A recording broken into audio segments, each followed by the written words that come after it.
میرے پیارے ساتھیوں، جوانی اس لیے نہیں ملی ہے کہ آپ اسے یوں ہی گزار دیا کریں، جوانی کی بہت زیادہ اہمیت ہے۔ اور میں اس حدیث کی جانب جانا تو نہیں چاہ رہا ہوں، لیکن بس اشارہ کر دیتا ہوں، اللہ کے نبی نے بیان فرمایا کہ انسان جب قیامت کے دن جائے گا، اس سے اس کی عمر کے بارے میں سوال کیا جائے گا، تمام عمر کے بارے میں جب سوال ہو جائے گا، الگ سے جوانی کے بارے میں اللہ سوال کرے گا، جوانی کو کیسے گزارا تھا، جبکہ ساری عمر کے بارے میں سوال ہوا، جوانی اس میں آ چکی ہے، لیکن چونکہ جوانی کی ویلیو زیادہ ہے، جوانی کی اہمیت زیادہ ہے، لہٰذا رب کائنات دوبارہ سوال کرے گا، الگ سے بتاؤ جوانی کے بارے میں ہم تم سے الگ سے سوال کریں گے، اس کا استعمال تم نے کیسے کیا ہے، تم نے اس کو کس طریقے سے گزارا ہے۔ ابھی تھوڑے دنوں پہلے شاید آپ نے بھی دیکھا ہوگا، سوشل میڈیا پہ ایک ویڈیو آئی ہے، خانہ کعبہ کے اندر کچھ حاجی بیٹھے ہیں بیچارے، کون؟ حج کرنے گئے، حج یا عمرہ کرنے والے، اور خانہ کعبہ کے اندر بیٹھے ہیں اور وہاں پہ وہ تاش کے پتے کھیل رہے تھے، خانہ کعبہ کے اندر تاش کے پتے کھیلے جا رہے ہیں۔ اللہ اکبر! یا ہماری آنکھیں ترستی ہیں کہ اللہ ایک بار ہماری زندگی میں کم سے کم وہ موقع دے کہ یہ گنہگار آنکھیں تیرے اس مقدس گھر کو دیکھ سکیں۔ افسوس یہ ہے کہ وہ بندے اللہ کے گھر میں بھی گئے، لیکن وہاں اللہ رب العالمین کے گھر میں جانے کے بعد وہ تاش کے پتے بیٹھ کر کے کھیل رہے ہیں۔ میرے پیارے ساتھیوں، اس سے زیادہ برا دور اور کیا آ سکتا ہے؟ میں آپ کے سامنے موبائل کی باتیں کر رہا تھا، موبائل کا اتنا زیادہ نقصان بتایا جاتا ہے، بار بار آپ سے کہا جاتا ہے کہ آپ اپنے بچوں کو زیادہ موبائل کا عادی نہ بنائیں، آپ اپنے بچوں کے ہاتھ میں بچپنے سے موبائل نہ دے دیا کریں، آپ اپنے بچوں کو گیم سے دور رکھا کریں، انہیں بہت سے ایسے گیمز آتے جن کو کھیلنے کی عادت لگ جایا کرتی ہے، پھر اس سے وہ دور بھی نہیں رہ پاتے ہیں۔ ایک اور آدمی کی ویڈیو آتی ہے، وہ حجر اسود کے پاس بیٹھا ہوا آدمی ہے، اس کے ہاتھ میں ایک موبائل ہے اور موبائل میں وہ بندہ لوڈو کا گیم کھیل رہا تھا۔ حجر اسود سے تھوڑی دوری کے سامنے وہ آدمی بیٹھا ہوا ہے اور وہ آدمی اپنے موبائل فون میں اس طریقے سے اپنے وقت کو ضائع اور برباد کرتا ہے۔ میرے پیارے ساتھیوں، آپ ذرا اندازہ تو لگائیں، اسے اس چیز کی اتنی زیادہ عادت لگ چکی ہے کہ اگر وہ وہاں پہ تھوڑا سا خالی بیٹھا ہے، فری ہو کر کے ٹائم اس کو مل گیا ہے، وہ اپنے گناہوں کو یاد کر کے اللہ رب العالمین سے اپنے سارے کے سارے گناہوں کو یاد کر کے معافی مانگنے کے بجائے اسے موبائل میں لوڈو کھیلنا سوچ رہا ہے۔ میرے پیارے ساتھیوں، اس سے زیادہ موبائل کا اور غلط استعمال کیا ہو سکتا ہے؟ اس سے زیادہ اس کا نقصان کیا ہوگا؟ ان الحمد للہ نحمده ونستعینه ونستغفره ونعوذ باللہ من شرور انفسنا ومن سیئات اعمالنا من يهده الله فلا مضل له ومن يضلله فلا هادي له وأشهد أن لا إله إلا الله وحده لا شريك له وأشهد أن محمدًا عبده ورسوله يا أيها الذين آمنوا اتقوا الله حق تقاته ولا تموتن إلا وأنتم مسلمون يا أيها الناس اتقوا ربكم الذي خلقكم من نفس واحدة وخلق منها زوجها وبث منهما رجالا كثيرا ونساء واتقوا الله الذي تساءلون به والأرحام إن الله كان عليكم رقيبا يا أيها الذين آمنوا اتقوا الله وقولوا قولا سديدا يصلح لكم أعمالكم ويغفر لكم ذنوبكم ومن يطع الله ورسوله فقد فاز فوزا عظيما أما بعد أعوذ بالله من الشيطان الرجيم بسم الله الرحمن الرحيم نحن نقص عليك نبأهم بالحق إنهم فتية آمنوا بربهم وزدناهم هدى رب اشرح لي صدري ويسر لي أمري واحلل عقدة من لساني يفقهوا قولي اللهم رب زدني علما آمین۔ محترم و موقر صدر مجلس،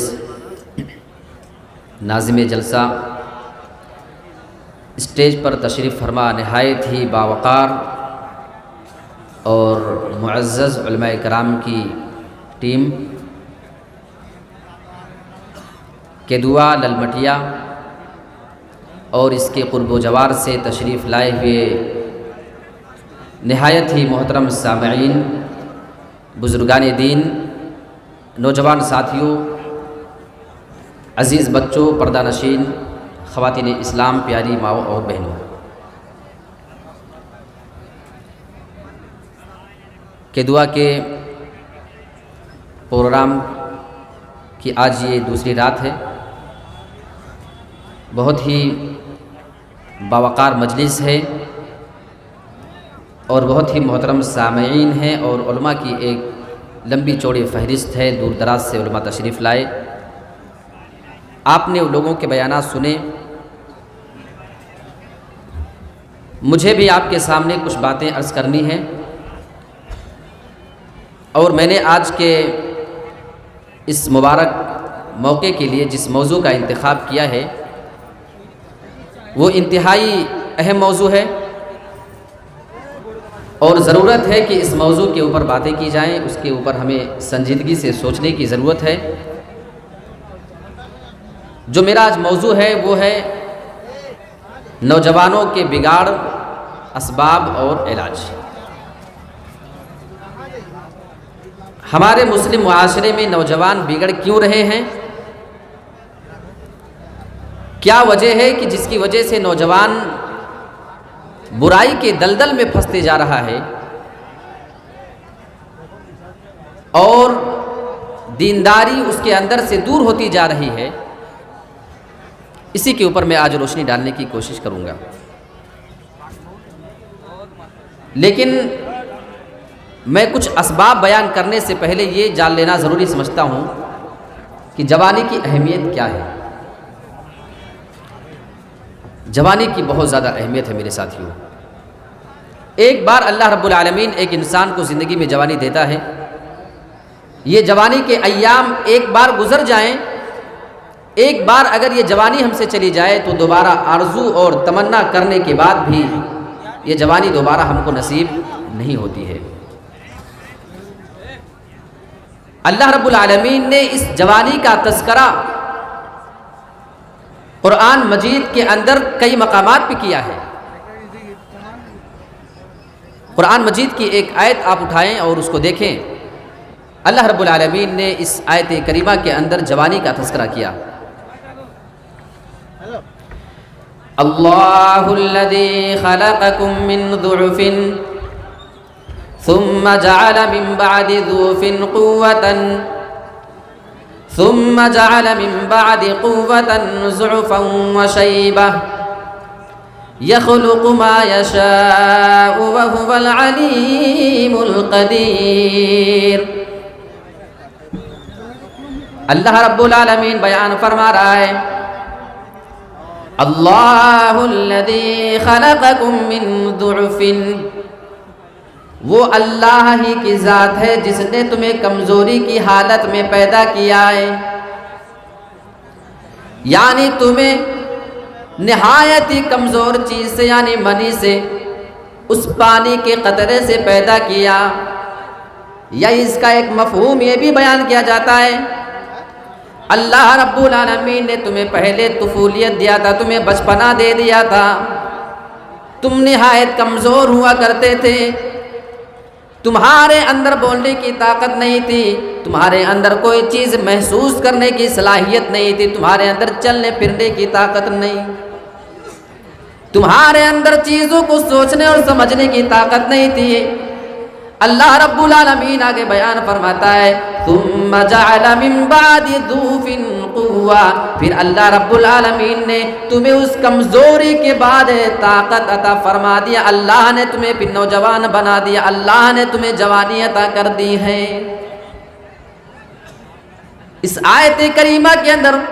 اللہ رب العالمین جوانی کا تذکرہ فرما رہا ہے۔ اللہ نے تمہیں اس لائق بنا دیا ہے کہ تم اپنے پیر سے چلتے پھرتے ہو، اپنے ہاتھوں سے سامان کو اٹھاتے ہو، چلتے ہو، تمہاری آنکھ میں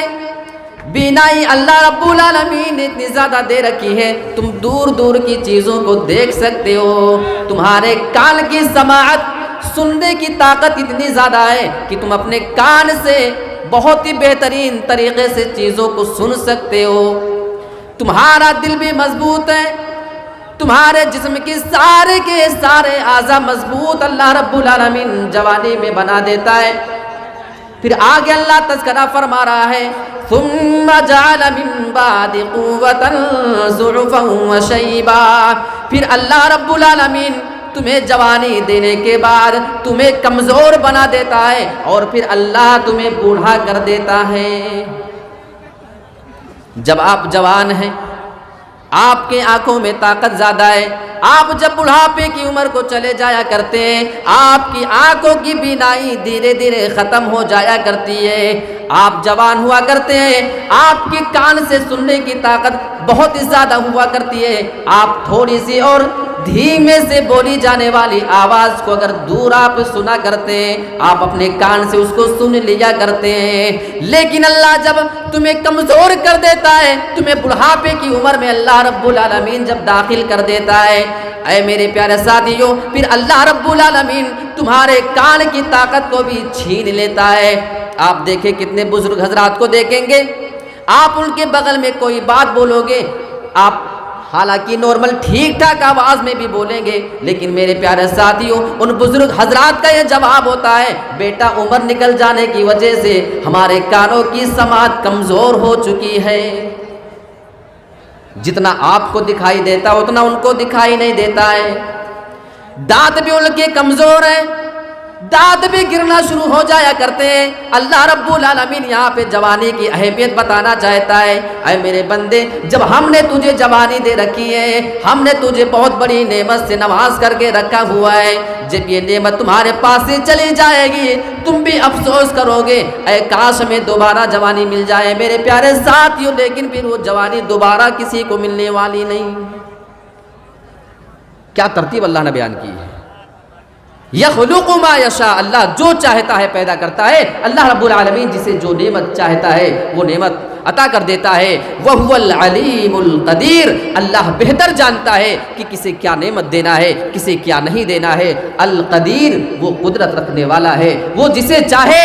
دے دے، جسے چاہے نہ عطا کرے، جس سے چاہے وہ نعمت چھین سکتا ہے، اس کے اوپر کسی کی زبردستی نہیں ہے، اس کے اوپر کسی دوسرے کا دباؤ چلنے والا بھی نہیں ہے۔ تو یہاں اللہ رب العالمین نے جوانی کا تذکرہ کیا ہے۔ قرآن مجید کی ایک اور آیت لیتے ہیں، اللہ رب العالمین نے نوجوانوں کا ذکر کیا ہے۔ آپ ذرا اندازہ کریں کہ اللہ قرآن میں بار بار کئی جگہوں پہ جوانی کا تذکرہ کیوں کر رہا ہے، اللہ نوجوانوں کا ذکر کیوں کر رہا ہے۔ اللہ رب العالمین بیان فرماتا ہے نحن نقص علیک نبأہم بالحق انہم فتیۃ آمنوا بربہم وزدناہم ہدی، اے میرے نبی ہم تمہارے اوپر ان کے قصے کو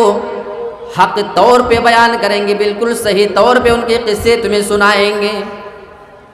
کون لوگوں کا تذکرہ اللہ رب العالمین اس آیت کریمہ کے اندر کر رہا ہے، انہم آمنوا بربہم، انہم فتیۃ آمنوا بربہم، اللہ بیان فرماتا ہے وہ کچھ نوجوان تھے، وہ اللہ رب العالمین کے اوپر ایمان لے کر کے آئے۔ یہاں اللہ رب العالمین نوجوانوں کے ایمان کا تذکرہ کر رہا ہے، یہاں مراد کون ہے؟ بہت سے مفسرین کہتے ہیں کہ یہاں پہ کچھ وہ عیسائی زمانے کے لوگ ہیں، عیسائیت دھرم کے ماننے والے جو لوگ تھے اس زمانے میں کچھ نوجوان تھے اور ان کی تعداد 9 یا اس سے کم ہی تھی۔ وہ نوجوان اللہ رب العالمین پر ایمان لے کر کے آتے ہیں، اور بعض لوگوں کا کہنا ہے کہ عیسائی دھرم کے پہلے کی یہ بات ہے، کچھ نوجوان ایمان لے کر کے آئے۔ اسی زمانے میں ایک بادشاہ ہوا کرتا تھا، وہ بادشاہ لوگوں کو بت پرستی کی دعوت دیا کرتا تھا، وہ لوگوں کو شرک اور کفر کی جانب بلایا کرتا تھا، اور یہ نوجوان چھپ چھپ کر کے اللہ رب العالمین کی عبادت کیا کرتے تھے۔ ان کے دل میں اللہ رب العالمین نے ہدایت ڈال دی تھی، وہ نوجوان اللہ کی عبادت کرنے لگے۔ بادشاہ کو خبر ہوتی ہے، وہ بادشاہ ان نوجوانوں کو اپنے پاس بلاتا ہے اور ان سے سوال کرتا ہے کہ تم کس کی عبادت کرتے ہو؟ وہ نوجوان جواب دیتے ہیں، ہم اللہ رب العالمین کی عبادت کیا کرتے ہیں، اور ہم اس کے ساتھ کسی بھی اور کو شریک نہیں بنانے والے، کسی دوسرے معبود کو نہیں پکاریں گے۔ اقرار کیا، اعتراف کیا، لیکن اس بادشاہ سے اور اس کی قوم کے ڈر کی وجہ سے یہ بیچارے وہاں سے نکل کر کے بھاگ گئے کہ کہیں ہمارے جان کے خطرے نہ پڑ جائیں، اس وجہ سے وہ نوجوان چلے گئے۔ اگر نوجوان اللہ پہ ایمان لاتا ہے، اللہ اس کا ذکر قرآن مجید کے اندر کرتا ہے، اگر نوجوان اللہ کی توحید کی شہادت بھرے مجمع کے اندر دیتا ہے، اللہ کلام پاک کے اندر اس کا تذکرہ فرماتا ہے۔ نوجوانوں، اگر اس سے جوانی کی اہمیت نہیں معلوم ہوتی ہے تو پھر اس سے کون سی چیز معلوم ہوتی ہے؟ جوانی بڑی اہم چیز ہے۔ ایک اور آیت لیتا ہوں آپ کے سامنے، اور کیا آیت ہے یہ، اور مفسرین اس کے بارے میں کیا کمنٹ کرتے ہیں وہ بھی میں آپ کو بتاتا ہوں۔ اعلموا انما الحیاۃ الدنیا لعب ولہو وزینۃ وتفاخر بینکم وتکاثر فی الاموال والاولاد۔ اے لوگو، تم اچھی طریقے سے جان لو، انما الحیات الدنیا لعب ولہو، بے شک یہ دنیا کی زندگی کھیل اور تماشا ہے، وزینۃ،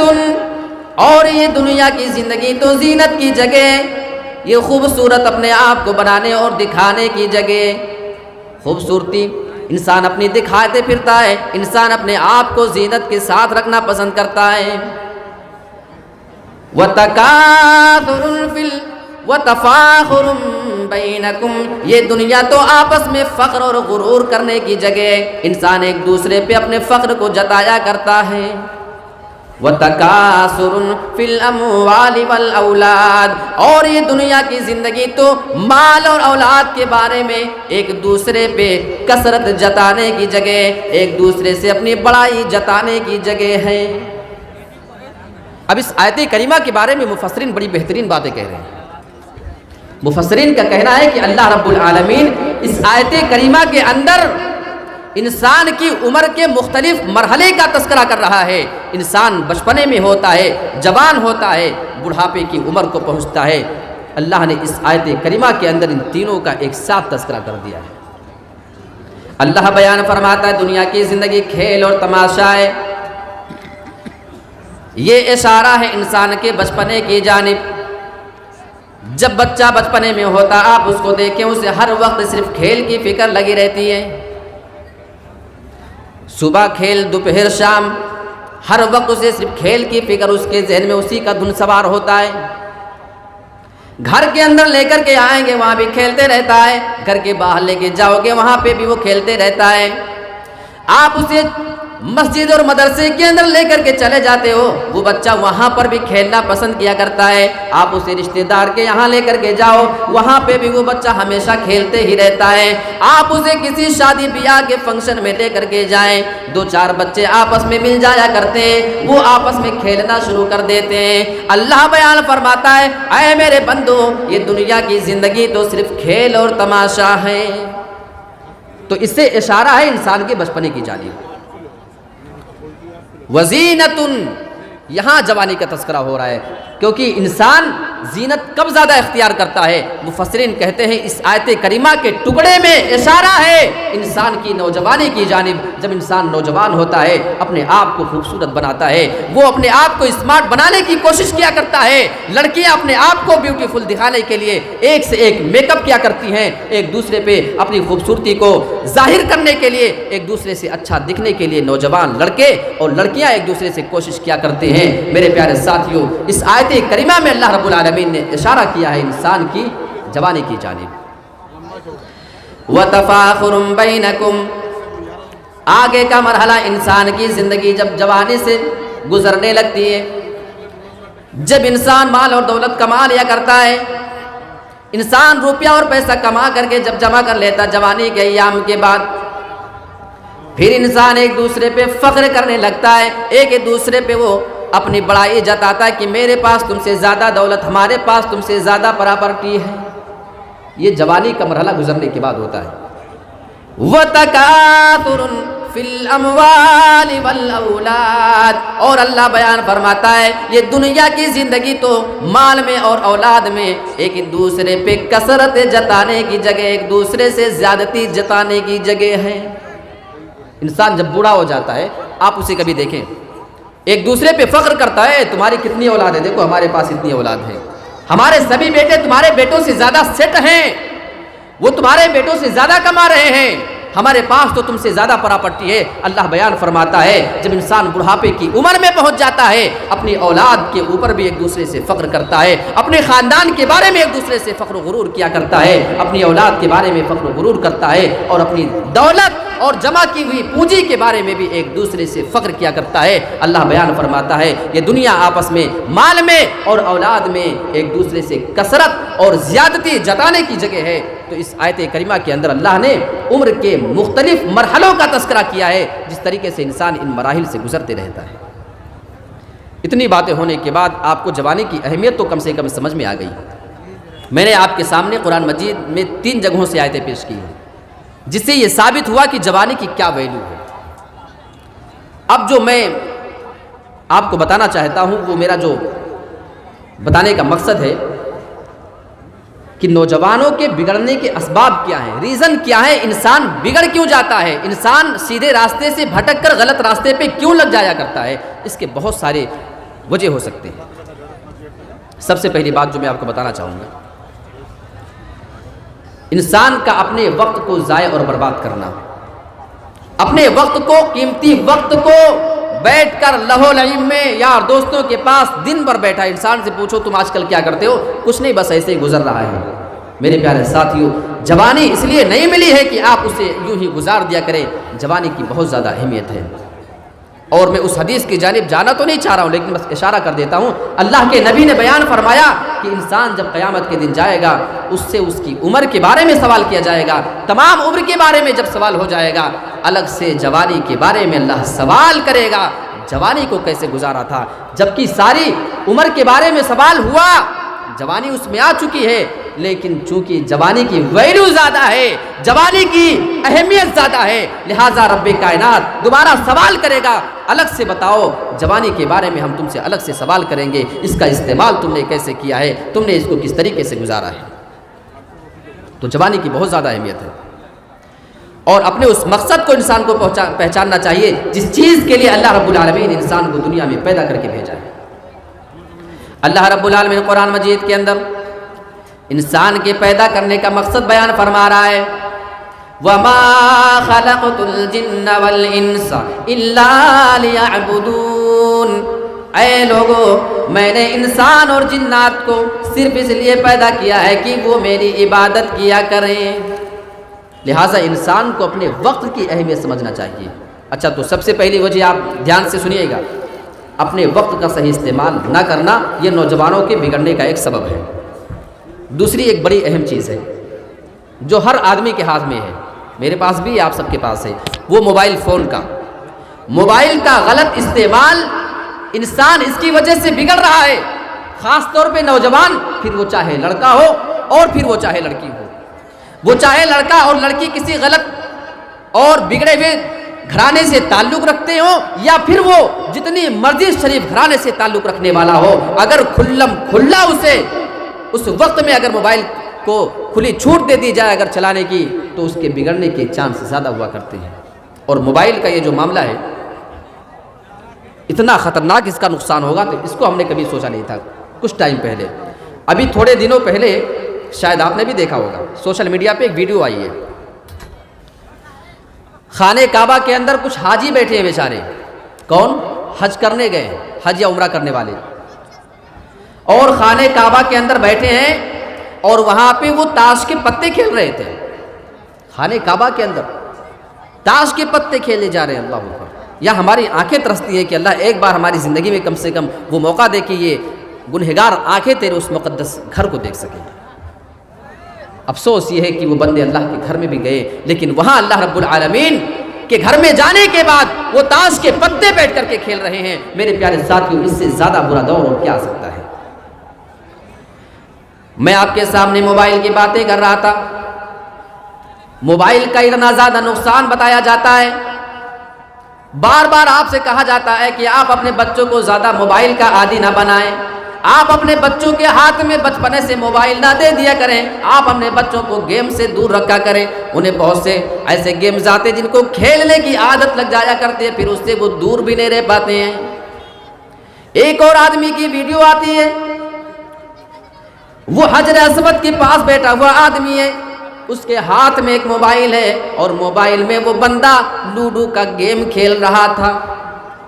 حجر اسود سے تھوڑی دوری کے سامنے وہ آدمی بیٹھا ہوا ہے اور وہ آدمی اپنے موبائل فون میں اس طریقے سے اپنے وقت کو ضائع اور برباد کرتا ہے۔ میرے پیارے ساتھیوں، آپ ذرا اندازہ تو لگائیں، اسے اس چیز کی اتنی زیادہ عادت لگ چکی ہے کہ اگر وہ وہاں پہ تھوڑا سا خالی بیٹھا ہے، فری ہو کر کے ٹائم اس کو مل گیا ہے، وہ اپنے گناہوں کو یاد کر کے اللہ رب العالمین سے اپنے سارے کے سارے گناہوں کو یاد کر کے معافی مانگنے کے بجائے اسے موبائل میں لوڈو کھیلنا سوچ رہا ہے۔ میرے پیارے ساتھیوں، اس سے زیادہ موبائل کا اور غلط استعمال کیا ہو سکتا ہے؟ اس سے زیادہ اس کا نقصان کیا ہوگا؟ ارے کتنے بچوں کو آپ دیکھتے ہیں، 4 سال 5 سال کا بیٹا ہے اور باپ اگر 10 منٹ کے لیے فون اگر چھین لے اچانک سے اس کے ہاتھ میں، بچہ روتے روتے ایسے سانس بھر لیتا ہے کہ لگتا ہے کہ اس کا دم نکل جائے گا۔ آپ لوگ تو دیکھتے رہتے ہیں سب، کتنے لوگ کہتے ہیں کیا بتائیں بھائی، اس کے منہ میں پھونک مار کے ہم کو سانس ڈالنا پڑتا ہے، ایسا لگتا ہے کہ وہ ابھی مر ہی جائے گا، جبکہ یہ سب بچوں کی شرارت ہوتی ہے۔ ان کو معلوم ہے کہ ہم کیا کریں گے تب ہم کو فون ملے گا۔ اللہ کے واسطے اپنے بچوں کو موبائل فون سے دور رکھیں، ورنہ اللہ کی قسم اگر آج کوئی آدمی حجر اسود کے سامنے بیٹھ کر کے لوڈو گیم کھیل سکتا ہے اپنے موبائل میں، تو کوئی بعید بات نہیں ہے، کوئی تعجب کی بات نہیں ہے کہ آپ کا وہ آنے والا بیٹا جو فری فائر گیم کا عادی ہے، جو بہت سارے کھیل کا عادی ہے، جو موبائل میں وہ گیم کھیلا کرتا ہے، کوئی حیرت کی بات نہیں کہ پھر آپ کے بیٹے کے بارے میں بھی یہ خبر آ جائے کہ وہ خانہ کعبہ میں جانے کے بعد بھی گیم کھیلتے ہوئے نظر آیا ہے، یہ خبر آ جائے تو پھر آپ تعجب نہیں کرنا۔ تو موبائل کا غلط استعمال یہ بہت خطرناک چیز ہے۔ دوسری چیز ہو گئی، اب تیسری بہت اہم بات ہے، اپنے آپ کو خالی رکھنا، فری رکھنا، فضول کا بیٹھے رہنا، اپنے آپ کو کاموں میں نہ لگانا، یہ تیسری وجہ ہے نوجوانوں کے بگڑنے کی۔ لہٰذا والدین کو چاہیے کہ اپنے بچے کو چھوٹے سے ہی، یاد رکھیے جتنے بھی والدین ہیں، چاہے ماں ہو چاہے باپ، غور سے سنیے، آپ کے گھر میں اگر بچہ چھوٹا ہے یا آپ کی ذمہ داری بنتی ہے، بہت کام کی بات بتا رہا ہوں، اپنے بچے کو یا تو دنیاوی کسی کام میں لگا دے، وہ کھیلتا رہے کچھ نہ کچھ، موبائل کے علاوہ کھیلنے دو اس کو، جتنا کھیلنا کھیلنے دو، تھک جانے دو اس کو، صبح سے کھیلے گا دوپہر میں سو جائے گا، دوپہر کے بعد سب تھکے گا، اس کے بعد کھیلنے دو اس کو، جتنے مرضی وہ تھک جانے دو، پریشان کرے ہونے دو، گھر میں ہنگامے ہونے دو۔ یہاں تو مائیں موبائل بچوں کو اس لیے دیتی ہے کہ پریشان بہت کرتا ہے، موبائل دے دیتی ہے تو تھوڑا سا ہم کو بھی چین آتا ہے، جا کے سکون سے بیٹھ کے کم سے کم کچھ دیکھتا ہے اور گیم اپنا کھیلتے رہتا ہے۔ یہ مائیں اپنے بچوں کو بگاڑ رہی ہیں، آپ کو نہیں معلوم کہ آپ اپنے بچے کو عادت ڈال رہی ہیں۔ جب وہ ہوش سنبھال رہا تھا اسے نہیں معلوم تھا کہ موبائل میں کیا کیا چیزیں آتی ہیں۔ آپ اپنے آپ کو خالی کرنے کے لیے بچہ آپ کو پریشان نہ کرے، آپ کو آ کے ڈسٹرب نہ کرے، اس بنا پہ آپ ہی نے تو اس کو فلاں گیم لگا کے دیا تھا کھیلنے کے لیے، آپ نے یوٹیوب میں لگا کے دیا تھا کوئی چیز دیکھنے کے لیے، بڑے ہو کر کے ضد کرے تو آپ برا کیوں مانتے ہو؟ تو یا تو کسی دنیاوی کام میں لگائیں اور تھوڑا سا اور شعور کی عمر کو پہنچ جائے، سوجھ بوجھ کی عمر کو جب پہنچ جائے تو اسے کسی دینی کام میں مصروف کر دیں، اسے دعائیں یاد کرائیں، قرآن کی آیتیں پڑھانے کی کوشش کریں۔ بچہ جو چیز سنتا ہے وہی بولتا ہے۔ اور وہ ابلیس کی بات مجھے یاد آتی ہے، نوجوانوں اپنے آپ کو زیادہ بزی رکھنے کی کوشش کرو اچھے کاموں میں، یاد رکھیے گا، فری رہیں گے خالی ذہن شیطان کا گھر ہوتا ہے۔ شیطان آپ کے پاس آئے گا، آپ کے دماغ میں تمام طرح کی باتیں وہ ڈالتا ہے، آپ کو وہ غلط راستے پہ لے جانے کی ہر ممکن کوشش کرے گا۔ اور وہ آیت آپ کے سامنے رکھوں میں، اٹھائیے سورۃ الحجر آیت نمبر 36، 37، 38، 39 اور 40، 5 آیتیں آپ اٹھاتے جائیں اور دیکھیں کہ ابلیس نے اللہ سے کیا باتیں کی ہیں، اور اللہ بھی ابلیس سے باتیں کر رہا ہے۔ ہاں اب ذرا اس آیت کو دیکھ لیتے ہیں۔ قال رب فانظرني إلى يوم يبعثون قال فإنك من المنذرين إلى وقت اليوم المعلوم۔ جب اللہ رب العالمین نے ابلیس کو جنت سے نکال دیا تھا، جب اسے دنیا میں اللہ رب العالمین بھیج رہا تھا، اسے ہمیشہ کے لیے اللہ نے جب جہنمی قرار دے دیا تھا،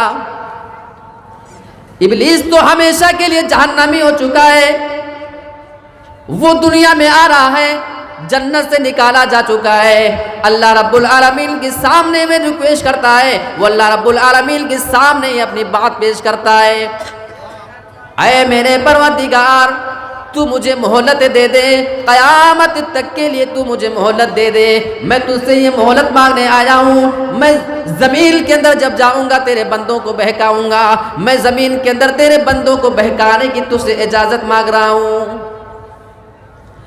اللہ رب العالمین کو اس کی کوئی پرواہ نہیں ہوتی ہے۔ قال فإنك من المنذرین،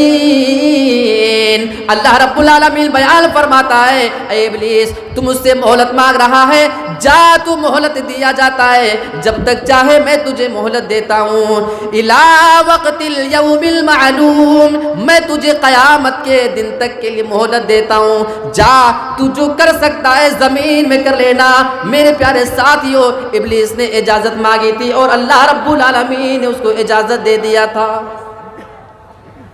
اجازت مل جاتی ہے۔ آگے ابلیس کی جرأت ذرا دیکھو، اللہ رب العالمین کے بارے میں وہ کیا جملے بولتا ہے، جس کی باتوں میں ہم پڑے رہتے ہیں، جس کے بہکاوے میں آ کر کے ہم اللہ رب العالمین سے اپنا رشتہ توڑ بیٹھتے ہیں۔ وہ اللہ کے سامنے کیا کہتا ہے، قال ربی بما اغویتنی، اے میرے رب، وہ اللہ کو اپنا رب بھی کہہ رہا ہے، اے میرے رب تو نے مجھے گمراہ کر دیا ہے، تو نے مجھے گمراہ کر دیا ہے، جنت سے میں نکالا جا رہا ہوں، اس کا ذمہ دار تو ہے کیونکہ تو نے مجھے گمراہ کر دیا ہے۔ اللہ کے اوپر الزام لگا رہا ہے۔ ایک بندہ اپنے رب کے سامنے اتنی بڑی جرأت والی باتیں کیسے رکھ سکتا ہے؟ اللہ تو نے مجھے گمراہ کر دیا، اللہ اکبر، استغفر اللہ، نعوذ باللہ من ذالک، لعنت اللہ رب العالمین کی ابلیس کے اوپر۔ آگے اس کے الفاظ سنو اور دیکھو ابلیس ہمارے بارے میں کیا پلاننگ کر کے آیا ہوا ہے۔ بما اغویتنی لأزینن لہم فی الارض، اے میرے رب جب میں زمین کے اندر جاؤں گا، میں زمین میں تیرے بندوں کے لیے